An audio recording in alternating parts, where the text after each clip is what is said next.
I spent about 2 years studying music theory pretty seriously. Modes, secondary dominance, voice leading, borrowed chords, Neapolitan 6. I genuinely went deep. I was proud of it.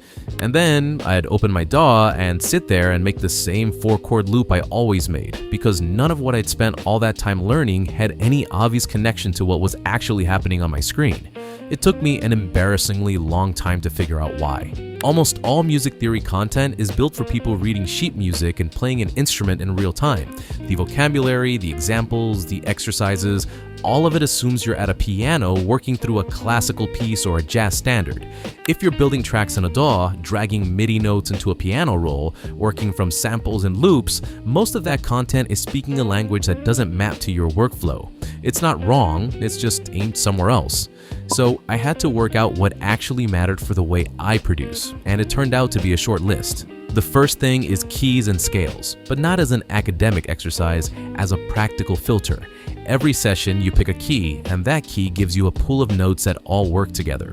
When a melody note sounds off, you check it against the key. When a chord feels wrong, same thing. The key is quality control. That's its job in a production context. And once I started treating it that way instead of as a theoretical concept, it became something I actually used every single day. The second thing is understanding how chords are built, because this is where I wasted the most time just guessing. A chord is a root, a third, and a fifth. Major chord, the third sits 4 semitones above the root. Minor chord, 3 semitones. That's the entire difference between major and minor harmony, 1 semitone.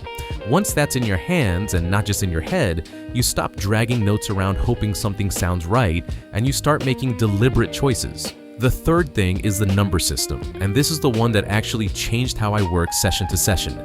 Every chord in a key gets a number based on where it sits in the scale. The first note built on the first note is the 1. The fourth note is the 4. The fifth is the 5.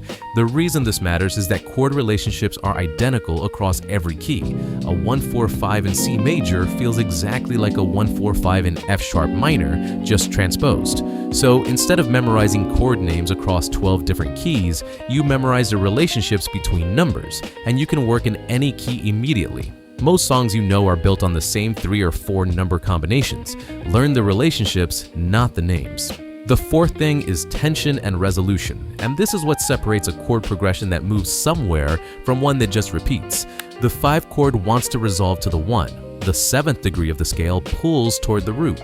These aren't rules you impose, they're gravitational pulls your listener already feels, whether they know any theory or not. Understanding which chords create tension and which ones release it means you can control the emotional arc of a track on purpose.